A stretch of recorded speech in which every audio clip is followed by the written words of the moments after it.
भैया, आप मेरी बहन के साथ सुहागरात मनाओगे क्या? मेरी बहन ना बहुत हॉट है। I mean, इसके साथ शादी करोगे आप? मेम साहब, ये कैसी बातें कर रही है? मैं कैसे शादी कर सकता हूँ? इतना क्या सोच रहे हो? अगर तुम्हारी हाँ है तो मैं तुम्हारी और अपनी बहन की ना अभी मंदिर में ले जाके शादी करवा दूंगी, वो भी 5 मिनट के अंदर। लेकिन मेम साहब, आप अपनी बहन की शादी मुझसे क्यों करवा रही हो? वो क्या है ना भैया, मेरी बहन की एक बार पहले भी शादी हो चुकी है और इसके हस्बैंड की ना रोड एक्सीडेंट में डेथ हो गई थी, जिसकी वजह से ये भी अपाहिज हो गई है। लेकिन जो इसका हस्बैंड था ना, बहुत अमीर था और बहुत अच्छा था। वो जाते जाते ना अपनी सारी प्रॉपर्टी मेरी बहन के नाम कर गया। तो अब इसकी प्रॉपर्टी मेरे को तो मिल नहीं सकती, तो मैं चाहती हूँ कि आप ना मेरी बहन से शादी कर लो और इसके बाद आप सारी प्रॉपर्टी मेरे नाम कर देना। अच्छा, मतलब आप अपने फायदे के लिए अपनी बहन की शादी मुझसे करवा रही हो ना? तुम्हारा भी तो फायदा है। इसके हस्बैंड की ना करोड़ों की प्रॉपर्टी है, उसमें से 1 करोड़ मैं तुम्हें दे दूंगी।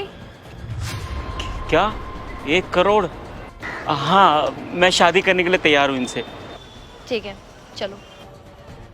तो इन दोनों ने शादी मंदिर में जाके की है? जी, मैं आपको फोटोज दिखाती हूँ, ये देखिए। माफ कीजिएगा, हम आपके दफ्तर नहीं आ पाए। मेरी बहन चल नहीं सकती ना।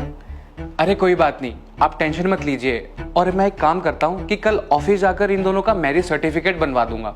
लेकिन हाँ, एक बात और, इस शादी के बाद आपके बहन के नाम पे जितनी भी प्रॉपर्टी थी वो सब इनके पति के नाम पे हो जाएगी। इस चीज से आपको कोई प्रॉब्लम तो नहीं है? नहीं नहीं, भला मुझे क्यों प्रॉब्लम होगी? मुझे तो खुशी होगी कि इतने सालों बाद मेरी बहन ट्रॉमा से निकलेगी और अपनी लाइफ हैप्पीली जिएगी। एक काम कीजिए, आप दोनों इस डॉक्यूमेंट पे साइन कर दीजिए प्लीज।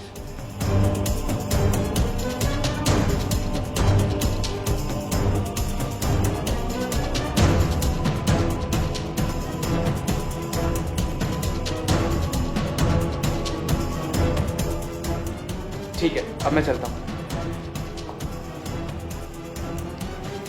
ये हुई ना बात। अब ये सारी प्रॉपर्टी तुम्हारे नाम हो गई है। अब फटाफट से ना ये प्रॉपर्टी मेरे नाम कर देना, समझ के? किस प्रॉपर्टी की बात कर रही हो तुम? अबे ओ भिखारी कमीने, बेवकूफ समझाया तूने मुझे।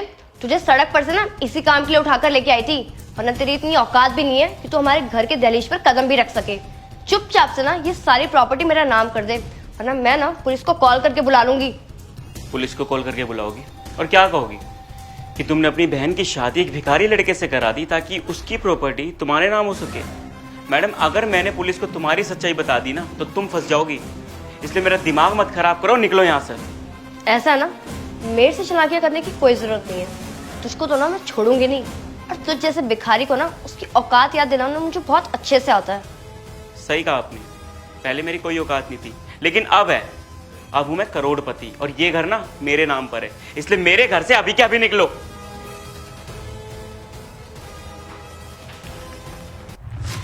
देखो, तुम घबराओ मत मुझसे। मैं कोई लालची इंसान नहीं हूं, ना ही तुम्हारी कोई प्रॉपर्टी हड़पना चाहता हूं। ये तो तुम्हारी बहन बहुत गलत थी और तुम्हारे साथ बहुत गलत कर रही थी, इसकी वजह से मैंने ये सब नाटक किया। बाकी मैं जाके वकील से बात कर लूंगा और ये प्रॉपर्टी मैं तुम्हारे नाम पर भी करवा दूंगा। अपने पास कुछ भी नहीं रखूंगा।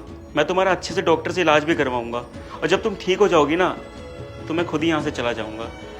बाकी मैं ये भी मानता हूँ कि हम दोनों की शादी एक ज़बरदस्ती की शादी है, तो अगर तुम इसे नहीं भी मानोगी तो कोई बड़ी बात नहीं है, मुझे कोई दिक्कत नहीं है। चलो मैं चलता हूँ।